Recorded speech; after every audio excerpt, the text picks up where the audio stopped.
it's hard, guys. Like, you look at a simple thing, like applying for land. Yeah, but I think I will up because that's why I'm sitting up because Yeah, as you no. mentioned all the challenges you went through as a female and as a farmer, let's talk about applying for land. You have quite a bit of a story. Yeah. So yeah, let's go through that journey. Yo, I'm still... Before singing up, how big is the land that you guys are farming on? Our land currently is 1,064 hectares. The problem is that it's a very mountainous area, so it's very rocky. So some areas you can't really use. So, and that is why, and that's what led me to go and look for my own farm. And I started first with land reform, that, you know what, this is who I know. And I also want to, as an individual, as much as, yes, I'm building this business for the next generation, but eventually I also want to start something also for my own and to also grow, you know. Because also, you know that in agriculture, it's about volumes. So I wanted more land so that I can grow into it and get better profits, etc.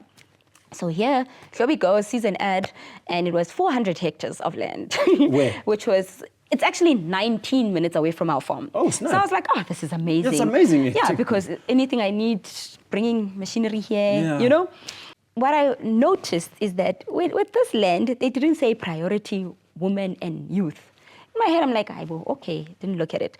But then the others, these smaller nyana ones, they're 7 hectares, 14 women, or if it's crops, women and youth, I'm like, how? So what happens? Because I have my own kettle, not even just my dad's one. I've accumulated my own kettle. So why do you think me at 29, I'm not worthy of kettle? But you're forcing me into crops. What if I want for grains? But anyway, I took my chances. I applied, and I think there was about 74 applications that went in. And it's a whole process, right? There's a lot of loopholes here, guys. Like, and I feel people are not even aware or educated about, and that's why they are not even passing that stage of getting even that application through the first stage. Because we send Bibles this much already of a production plan, but that's not what they want. They want that at the second or third stage. And you are not telling them. What they want to know firstly is, do you have the capital to run this farm? Do you have the equipment? And already, this is what we struggle with. We don't have capital, we don't have resources. I was fortunate that my father is here, but what happens to the next female farmer who is watching this, who wants to go into the same field? But they don't have this, you know? How is land reform or the government in general helping them get a startup peknyana, you know? It's those little things that we look at. So they look at the capital, your experience, and the equipment. So obviously, I didn't have all of that. So what I did is I had to go and think of ways that, okay, fine, I already work with my father. Fine. He's already letting me squat on his on his piece of land. Say, okay, Hlobi, get your momentum here, because he challenges me like that. Okay, you can plant your maize here on this field. This will be mine. Let's see whose will do better. You know, so that helped me. And we had lease agreements with me and him within the business that you are borrowing me this piece. So Tamalako is like basically a partner. Yeah, that's why I tell him, Baba, today we are speaking as partners, not me as your daughter. Because sometimes we might be upset with each other as father and daughter. But business, you are forced to be nice to me, and you are forced to talk to me and to give me this respect. You will not shout at me, you know.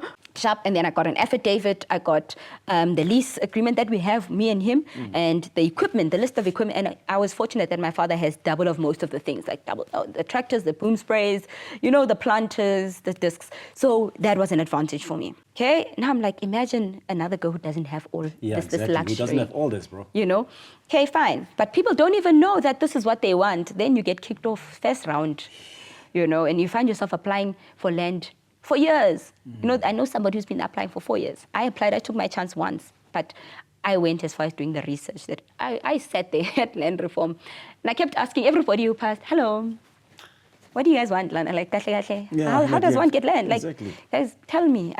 Even if I don't pass, but tell me so that I know next time. Then once I got that, I sent it in, and then they apparently had 74 applications. Then it was 12.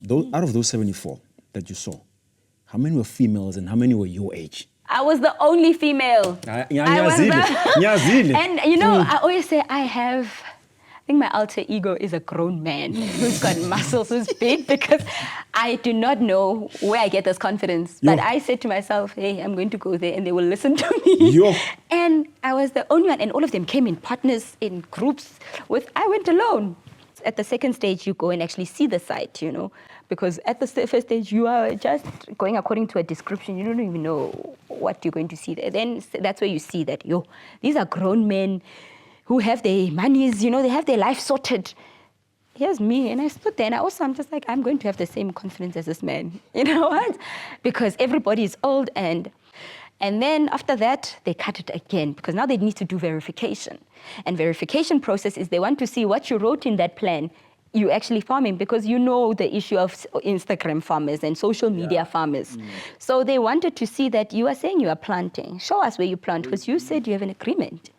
Show us where's your machinery. Because it needs to be right things, because we just want the application to go through. Now they're coming to see everything. Then again, I was alone, and it's a panel of about 10 people. Now you're alone. And they will scrutinize. They're trying to get to, they want to see if, will you break? And they went through that verification process. And that's another big pandemic that we have, is that our extension officers and the people that are put in these high positions have no cooking clue or experience in the agricultural space. So one of them was like, so why are we here? There's nothing. I'm like, we are still well within. We are still doing our land preparation. We know that with our maize, you need to have planted before the 15th, Ngani's birthday. We know it's by the 15th of December, you need to have planted, It's the little things like that. But he was just like, but there's nothing to see here. I'm like, okay, so what? Came when basically it's off-season. Yes, because it's your time of the application. And that's the type of person that needs to decide whether you get a land or not. Yes. Asham, that's concerning. And that's the things that we go through. Like, we go through the most. So be nice to us farmers. When you see us, give us big hugs. Like, send us chocolates. Like, it's a lot. That's insane. And then they're like, but you said you have crops, because the primary activity on that farm that I was applying for was crops, and then the second was grains. They were like, okay, but where's your crops? I'm like, I just said, I'm planting on dry land. So I need to wait for your end of November, 1st of December. That's when I can plant. If I had water, I would have planted end of August, September, because that's the time for butternuts. But I don't have that. Hence, I'm applying for a farm that has water. Guys, our system is very skewed. It's not fair. I mean, the least you can do is get people who have an agricultural background, because that's why also a lot of farmers get the short end of the stick, because we call our extension officers or we call whoever that this is what I need, but then they have no cooking clue. By the time it gets to whoever it needs to, the story is wrong, then you lose out. So it's those things. Then fast forward, I passed the verification. Now it's the interviews. Interviews, I get there again. It's now, there's only 5 of us. Again, the only female. Sure. And again, to show, like, I was the last to be verified. I was the second last to be, I think because the other guy was late. But again, I was put number last again. Okay, I see what they're doing. The questions, guys, and it's a big boardroom. I've never seen such a huge boardroom in my life. I think they put you there for a reason. Yes, and you look, and that's when you sat, you're like, actually, I've never felt so small here. But I said, I had to remind myself of the bigger picture. It was, again, a question of succession planning. For them, it was, why are you applying for land if your dad has land? Is it not double dipping?